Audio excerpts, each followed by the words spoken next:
Hindi kawawa ang mga batang inuutusan sa mga gawaing bahay. Mas kawawa sila kapag lumaki sila na mga simpleng bagay sa buhay ay di nila alam. Hindi pang nanay lang ang mga gawaing bahay. Kasi ito ay gawain ng kahit sino at basic na dapat alam ng tao.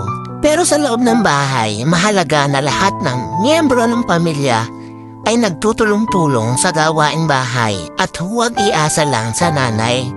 Kasi baka totoo nga ang sabi-sabi ng mga nanay na kawawa kayo kapag ako ay namatay.